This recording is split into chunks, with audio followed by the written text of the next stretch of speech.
আমার খুব দৃঢ় বিশ্বাস, যার জন্য আমি টানা এই 5 বছর লড়াই করছি আর কি। আইন সবার জন্য সমান, আইনের উদ্বেগ কেউ না আর কি।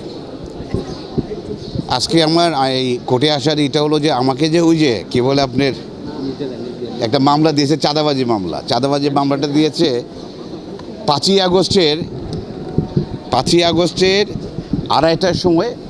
আমি নাকি আপনার ওই যে আমার জায়গার মালিক, আমি কিন্তু যে জায়গার মালিক সে কোনো চাঁদাবাজি করতে পারে? হ্যাঁ, সে কোনো করতে পারে? পৃথিবীতে কোনো নিয়ম আছে যে মালিক সে কোনো চাঁদাবাজি করতে পারে? পারে না। কী করলো ওই যে গাজীর সাথে, দেখছো না যে আমি লড়াই করছি গাজীর বিরুদ্ধে লড়াই করে গেছি।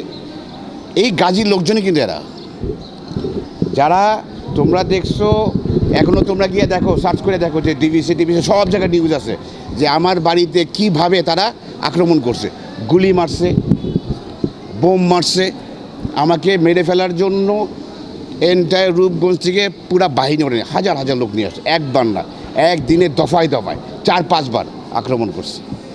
যে জায়গা নিয়ে অভিযোগ আসছে সেই জায়গাটি আসলে সেই জায়গার মালিক আমি, আমার জায়গার মালিক আমি। কত বছরের লিজ দিয়েছেন? আমি কোনো লিজ দেই নাই, ওই চুক্তিনামাটাই ভুয়া।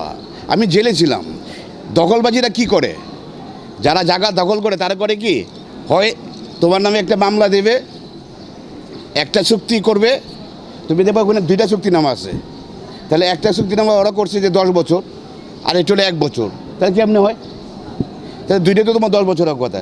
আর বাংলাদেশের আইন অনুযায়ী কোনো চুক্তিনামা করতে হলে মিনিমাম 3 বছর, ঠিক না?